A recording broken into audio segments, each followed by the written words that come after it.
Hingpit ng gipasirado sa Davao Region ang daang sanitary landfill sa Davao City.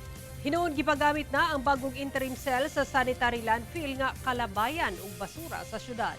Ani report.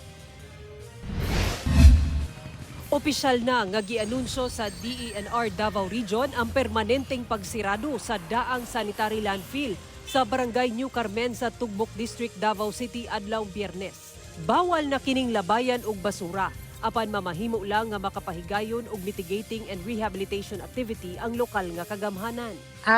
Last June 17, nag-release mi og order, no? Ang DNR-EMB nag-release mi og order for the permanent closure of the old SLF.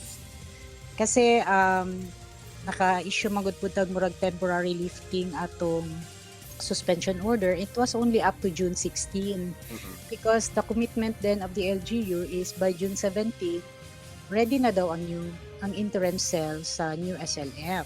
Matud sa DENR Region 11, mamahimo ng labayan og basura ang bag-ong interim cell sa landfill sanglit as of 3 p.m. niadtong June 17.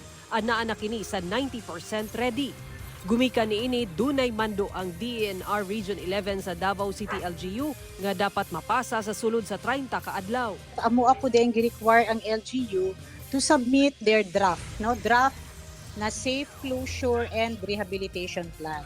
That is required in every SLF nga nagasarado na. Nagpadayon gihapon ang monitoring sa DENR Region 11 sa Davao City LGU kalabot sa gimando niining recommendation aron dili masubli ang nahitabong trash slide niadtong May 20 kung asa duha ang patay, usa ang missing ug duha ang samdan.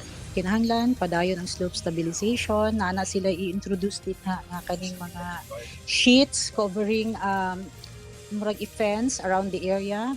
And another portion, i-elevate nila ang barangay road. Kana mo na ang mga mitigating measures na gicommit sa LGU. Ginakuhaan pa og pahayag ang Davao City LGU kalabot niini. Kauban si Melchor Awing ug Jojo Solarte, Sara Hilomen Velasco. 1 Mindanao.